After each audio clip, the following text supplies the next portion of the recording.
Y bien, ahora pasamos a otro tema y tiene que ver con la economía. Bueno, todos sabemos de uno de los temas que más ha preocupado en esta semana, tiene que ver con que el fallo de la jueza neoyorquina Loretta Preska de pasarle el 51% de las acciones de YPF al fondo buitre que la está reclamando, ¿no? Por eso Argentina le solicitó justamente a la jueza suspender el fallo y le avisó que va a apelar. Los negocios financieros en el país recuperaron un poco tras el fallo, habían caído cerca del 5% en las últimas horas y ahora subió el 1% en la bolsa porteña y 0,5% en Wall Street.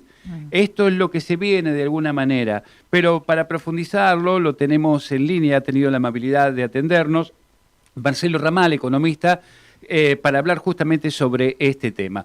Marcelo, muy buenos días. Gracias por este contacto con la radio pública de la Universidad Nacional de Avellaneda en el programa Línea Sur. Paula Maitea, Axel Govendi te saludan. ¿Cómo estás? ¿Qué tal? Buen día, Paula y Axel. ¿Cómo estás? Muy bien, muy bien. Bueno, ¿qué opinión te merece todo esto que ha ocurrido en esta semana? Bueno, esto del PF es otro paso en una historia ya bastante larga y muy negativa para el porvenir de lo que es, digamos, la empresa petrolera estatal, o que fuera, ¿no es cierto?, íntegramente estatal de la Argentina. Esto arranca, indudablemente, con la privatización menemista en los años 90, que recorre varias etapas. Una primera etapa de privatización parcial, otra donde el gobierno menemista, con el aval de los gobernadores de entonces, los gobernadores de las provincias petroleras, consienten en una privatización total de YPF a favor de un grupo privado, Repsol, que lleva adelante una política de vaciamiento liso y llano de la empresa. La política de la YPF privatizada se va a caracterizar por la desinversión, el agotamiento de las reservas en algo más de una década, y esto va a ser agravado por algo que va a ocurrir ya en los años 2000 bajo el kirchnerismo, cuando ingresa a YPF el grupo Eskenazi, claro, ¿no es cierto?, a través de la petrolera Petersen. ¿Por qué? Porque Eskenazi adquiere el 25% de las acciones de YPF sin poner un peso, sino tomando un préstamo y repagando ese préstamo con las utilidades de la compañía. ¿Qué significa esto? Bueno, las utilidades, naturalmente, que deben estar destinadas en alguna proporción importante a la reinversión, a nuevas tareas de exploración, al reequipamiento. Si todas las utilidades se destinan a, en este caso, pagar un préstamo, bueno, la desinversión se va a agravar. Claro. Y esto fue lo que efectivamente ocurrió. Cuando en 2012 se reestatiza, YPF se reestatiza parcialmente, ¿no es cierto?, en un 51% de las acciones que ahora son las que reclama este fondo buitre. Bueno, YPF se reestatiza en una situación desesperante, en un cuadro de agotamiento de las reservas. Argentina estaba importando hidrocarburos por cifras extraordinarias.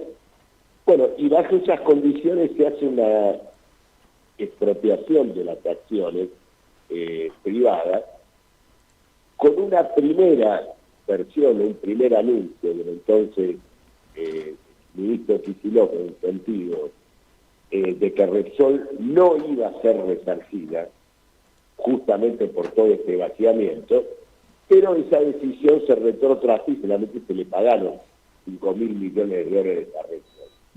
El otro grupo local, el grupo Eskenazi, también propietarios del Banco de Santa Cruz, bueno, entró en litigio por su resarcimiento. Y luego le vendió los derechos de ese juicio a un fondo buitre que es el que ahora sale favorecido por el fallo, Claro. este fondo Woodford. Le vende los derechos de una manera muy particular. ¿Por qué? Porque se queda con la prerrogativa o la posibilidad de cobrar el 30% de lo que resulte del juicio. Es decir, que si ahora, por ejemplo, el fallo se confirmara o quedara hipotéticamente en ese monto de 16.000 millones de dólares, bueno, la familia Eskenazi obtendría el 30%, unos 5.000 y pocos. De no haber puesto nada a quedarse con esa porción. De no haber puesto nada, de no haber puesto nada a quedarse con esa porción, ¿no? Claro, se quedaría, ¿no es cierto?, con esa porción. Entonces, esta es una historia indudablemente muy lamentable, Sí. que luego se combina con otras cuestiones que también han sido graves, ¿no es cierto?, en toda la historia reciente. Es indudable que un juez neoyorquino pretenda que la Argentina resigne la mayoría accionaria en IPF, es un atropello, un atropello a la soberanía, Sí, una locura.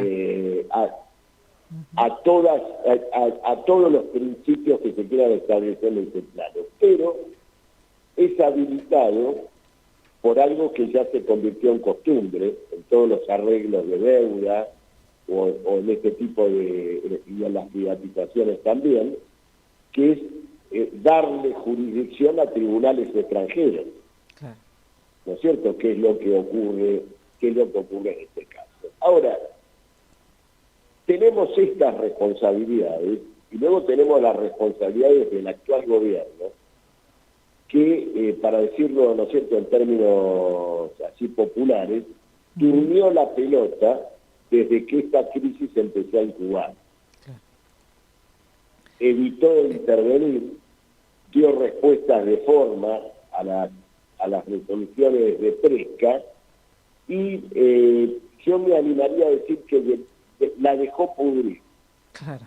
¿No es cierto?, para llegar a este punto. Esto no puede sorprender, porque un gobierno como el de Javier Milei y Luis Caputo, que ha gobernado en 1 año y medio, respondiendo al interés estricto de los acreedores de la deuda pública argentina, es decir, de los fondos internacionales que tienen esa deuda, bueno, debería excusarse, si no fuera el gobierno, de intervenir, porque yo diría casi que Milei y Caputo en este tema tienen un conflicto de intereses.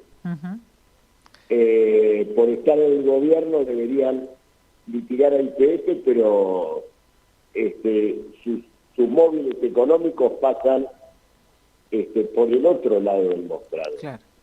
Y acá viene algo que me gustaría subrayar. ¿Me están escuchando bien? Sí, perfectamente.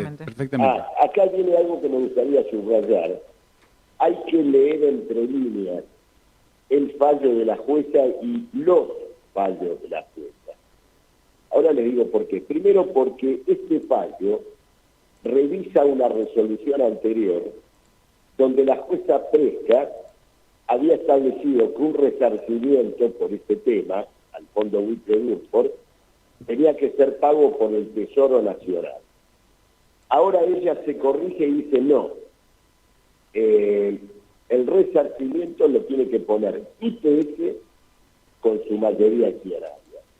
Y luego hay que tener en cuenta que casi simultáneamente ella dicta otro fallo que no tiene nada que ver con la situación de IPF, sí tiene que ver con la Argentina, es con otro fondo buitre, Bainbridge, que litigaba por la historia esta de la deuda argentina que entró en default y que hubo fondos que lo arreglaron y fueron a juicio.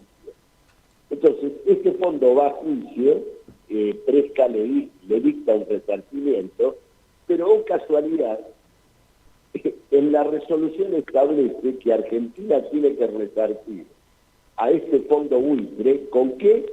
con acciones de YPF. Es decir, ella establece una suerte de premisa en el sentido de que Argentina responde a sus juicios internacionales con acciones de YPF. Claro.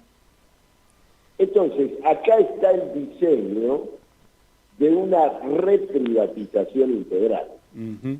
Ella está dando una señal, está diciendo, miren, Argentina con un 125% de ratio entre deuda y PBI responde con activos y sus activos están en vaca muerta. Entonces, acá está trazada una ruta de trabajo nefasta y peligrosa que se conecta con toda la situación de la deuda argentina. Porque, a ver, en los últimos días no pasó solamente esto que estamos analizando acá. La banca Morgan dijo, me voy por unos meses de la Argentina, veremos hasta cuándo, porque los dólares no aparecen por ningún lado, ya hicimos una ganancia importante en estos meses, vamos a esperar. Claro. Otros fondos siguieron el camino del JP Morgan. Argentina tiene vencimientos de deuda en los años que vienen, muy intensos, muy apretados en el tiempo, y el financiamiento, el refinanciamiento de esos vencimientos de deuda no se ve por ningún lado. Entonces, esta crisis de YPF no es un episodio circunstancial, la locura de una cuenta. Se conecta con esta situación general. Totalmente. Y agrego finalmente, o recuerdo, que cuando la gente que nos gobierna ahora estaba en campaña electoral y se escribían trabajos sobre la dolarización, ¿se acuerdan? Totalmente. Estaba siempre la dificultad, ¿no es cierto?, de dónde iban a salir los dólares, e incluso si Argentina los conseguía, qué garantías ofrecía de respaldo para una corriente de financiamiento en dólares. Entonces ahí aparecían las garantías en activos. Me acuerdo un trabajo de este economista Emilio Campos, que decía, bueno, tenemos vaca muerta. Fíjense lo siguiente, si el Fondo Buitre Busto negocia, ¿no es cierto?, esta situación, o no va cobrando 16.000 millones, cobrará bastante menos, tal vez 4.000, 5.000 millones. Bueno, eso representa el valor libro actual, más o menos el 40 o 50% de lo que da el IPF. Qué bárbaro. ¿No es cierto? Representa las acciones que están en curso. Sin dudas. Si el grupo Burford recibe bonos de la deuda argentina como pago a este resarcimiento, va a venir la discusión respecto de si esos bonos pueden ser utilizados para cambiar por activos argentinos. Es decir, la historia de las privatizaciones menemistas. Totalmente. Sí, claro. Se privatizó a cambio de deuda. Entonces, este es el entramado general de este tema, y las graves amenazas, ¿no es cierto? Que tiene la Argentina de aquí en más. Marcelo Ramal, economista, hablando justamente de la situación de YPF, ex legislador por Política Obrera. Gracias por este contacto con la radio pública, muy amable, y bueno, te estaremos molestando en algún otro momento para seguir discutiendo estos temas. Cuando quieran, les mando un abrazo. Abrazo grande. Gracias.